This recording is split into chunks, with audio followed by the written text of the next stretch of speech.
Monsieur le Président, mes chers collègues, il faudra bien qu'un jour l'Union européenne ait des frontières.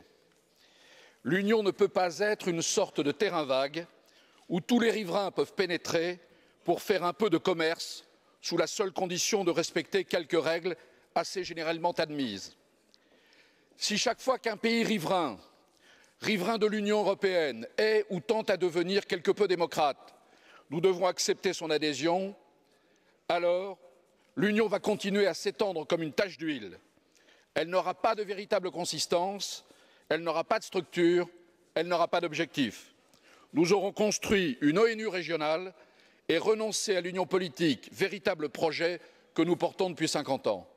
Nous aurons fait l'Europe des diplomates, nous n'aurons pas fait l'Europe de nos peuples, or c'est cela que nos peuples attendent.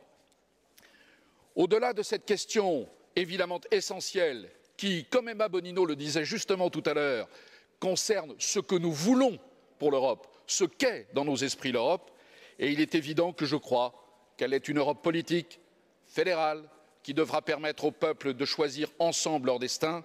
Le poids d'un pays aussi nombreux en population en dehors des limites de l'Union, des limites de l'Europe, ne me paraît pas souhaitable pour aller dans ce sens.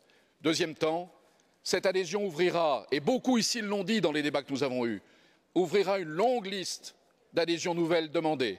Adhésion proposée du Maghreb, adhésion proposée du Liban, adhésion proposée de la Palestine ou d'Israël. Nous sommes encore une fois en train de reconstruire l'ONU revue et corrigée et non pas de construire le projet politique des pères fondateurs de l'Europe.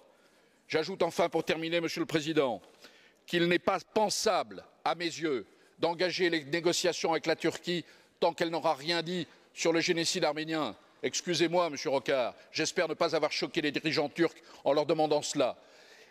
Il n'est pas possible d'engager cette négociation tant que les choses n'auront pas été clarifiées concernant Chypre. Il n'est pas possible, enfin, d'engager des négociations avec M. Erdogan, qui écrivait récemment dans des grands journaux européens que jamais les troupes turques ne quitteraient Chypre. Je vous remercie.